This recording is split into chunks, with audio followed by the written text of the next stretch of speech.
As it turns out, one of the PSVR games that I've covered on the channel not even that long ago might be in a bit of a dire situation. This is Zenith the Last City, an open world VR MMO that's attempting to bring proper MMO features, skill trees, raids and quests to VR, and for the most part it does it pretty well. There are some issues with the game that I'll get into while we're talking about this, but the main thing here is that a new patch is coming for it, which is being called a do or die moment. In an article by massivelyop.com, the studio behind Zenith, Ramen VR, say that they've been running at a loss on a month-to-month basis for the better part of a year, so the next update is a full-on Hail Mary to try and save the game. They were faced with the choice of either putting the game on ice and not updating it at all, or making fundamental changes to Zenith to encourage more players to come and play and make the game more accessible. So their next update will include overhauling of tons of features, simplifying gameplay systems, and adding new stuff more regularly, and making the learning curve not as steep so it's easier to learn but harder to master. That's all we know about the next update because all the tests they're doing are under NDA, but this update is the last one if it doesn't go to plan, it seems. And with all that information out of the way, let's talk about why this is so bad. While Zenith is one of the only VR MMOs out there, it's also the only VR MMO on PSVR2, so this is a loss not just for the PSVR2 headset and ecosystem if the game was to be put on ice. It's a loss for the whole of the VR space in general because Zenith has a lot of potential.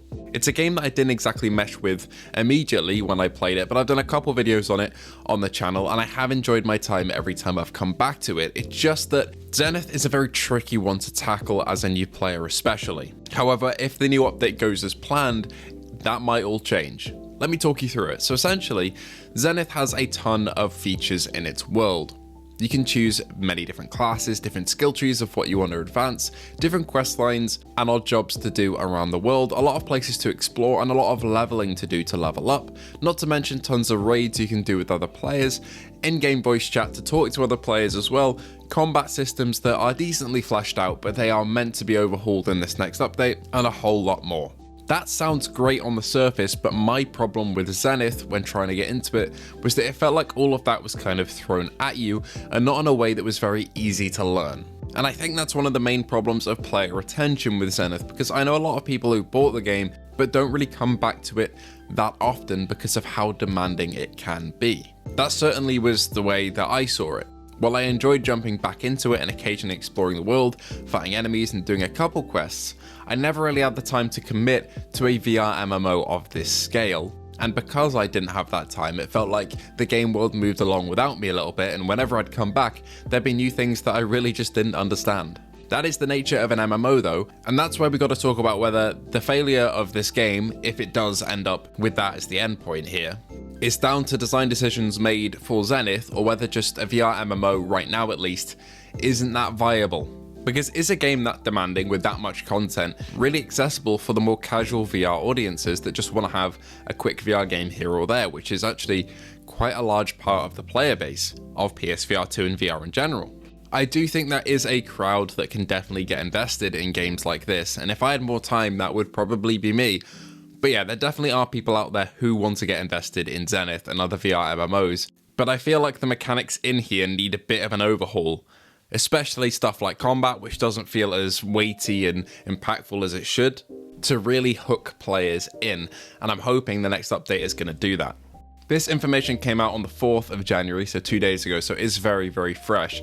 And Ramen VR are calling this a do or die moment for both their game and their studio possibly. If they're operating at a loss and that doesn't change, unfortunately that might be the way that Zenith VR goes, and that'll really suck to see as a fan of where this game is going. I've been following every update they've been putting out, even if I haven't been playing it religiously, just to see what progress they've been making, and I'm hoping that the next update really overhauls everything they need so that the game is in a solid state where people are properly coming back to it and buying it.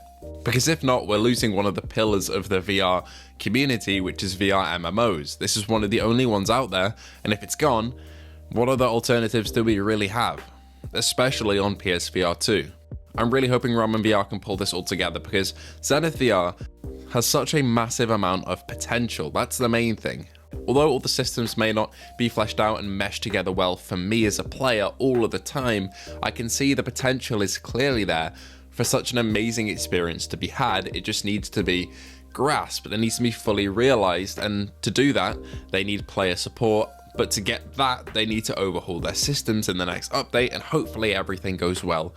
And we can get all those systems to where they need to be, and those gameplay loops to where they need to be, so that we have a consistent player base. I don't think the player count is really that healthy, both on PSVR2 and on Steam. And while the game has crossplay, which is awesome and improves player numbers, if there aren't that many people playing the game, it doesn't matter whether you got crossplay, because the overall player count isn't going to be that high anyway. Anyway, I've rambled on long enough.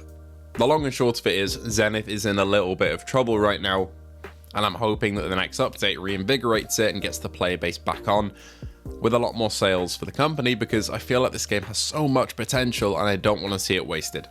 I'm hoping this is the last bit of bad news we get for the VR space and PSVR2 for a good long while, because I am honestly just tired of talking about negative things. First it was First Contact, now it might be Ramen. I just don't want to see other studios go the way of First Contact, because especially seeing that many people lose their jobs was pretty rough for the VR space. Luckily, some of them have been picked up already onto different studios, but layoffs are never a good thing, and a whole studio shutdown is not what you want to be seeing.